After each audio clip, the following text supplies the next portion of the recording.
రైతుకు పిల్లని కూడా ఇస్తలేరు, రైతును యాచకులుగా మారుస్తున్నారు. ఎమ్మెల్యే కాటిపల్లి వెంకటరామరెడ్డి కామారెడ్డి ఎమ్మెల్యే నిన్న మాట్లాడుతూ అన్నాడు, ఏమన్నాడు, రైతుకు పిల్లని కూడా ఇస్తలేరు అని చెప్పేసి. ఇది మాట్లాడుతందుకు మీకు కూడా కొంత ఉండాలి వెంకటరామరెడ్డి గారు, మీకు కూడా ఉండాలి. మీ ప్రభుత్వము పైన ఉన్నది కేంద్ర ప్రభుత్వము తెలంగాణ రైతుల కోసము ఈ మంచి పని చేసేదని చూపియండి. సరే, రాష్ట్ర ప్రభుత్వము రేవంత్ రెడ్డి గారి సర్కారు గాలికి వదిలేసింది, అయిపోయింది.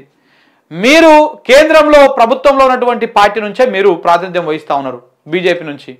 మీ కేంద్ర ప్రభుత్వము ఇగో ఈ రైతుల కోసం ఈ మంచి పని చేసింది, ఇగో ఈ కార్యక్రమం చేసింది, ఇగో నేను పోయి మోడీతో మాట్లాడి వేరే వాళ్ళకి అవసరం లేదు, ఓన్లీ మీ 8 మంది ఎమ్మెల్యేలు గెలిచారు కదా బీజేపీ నుంచి, ఆ 8 నియోజకవర్గాల రైతులన్నా బాగుపరచండి సాల్.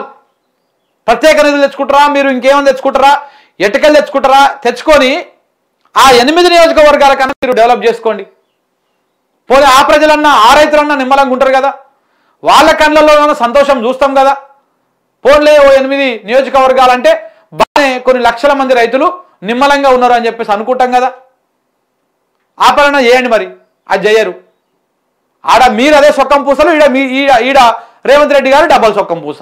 ఇంకా దాంట్లో ఏం తేడా ఉన్నది? 100% నువ్వు చెప్పింది కరెక్ట్, రైతులను యాచకులుగా మారుస్తున్నారు. కానీ ఆ యాచకులుగా మార్చేటువంటి దాంట్లో, ఆ యాచకులుగా మార్చేటువంటి క్రమంలో ఆ పాత్రలో బీజేపీ పాలు కూడా ఉన్నది, బీజేపీ పాత్ర కూడా ఉన్నది ఆ ప్రాసెస్లో. ఆ విషయాన్ని మర్చిపోవద్దు. మీరు కూడా రైతులను అరిగోస పెట్టేటువంటి వాళ్ళే, సాగు చట్టాలు తెచ్చి 1000 మందిని పట్టణ పెట్టుకున్నటువంటి వాళ్ళు మీరు ఇలా ఇప్పటికీ మద్దతు ధర, గిట్టుబాటు ధర, మద్దతు ధర ఇయ్యలేనటువంటి చేతగాని సర్కారు మన కేంద్ర ప్రభుత్వం. అదే కార్పొరేట్ వాళ్ళకైతే లక్షల కోట్ల రూపాయలు, 24 లక్షల కోట్ల రూపాయలను రుణాలను మాఫీ చేసిరు. కానీ రైతులకు మాఫీ చేసేందుకు మాత్రం ఫ్రీ ఫీజులు ఇవ్వద్దు, ఇట్లా ఫ్రీ ఇవ్వద్దు అని చెప్పేసి మళ్ళీ నీతులు చెప్తా ఉంటారు.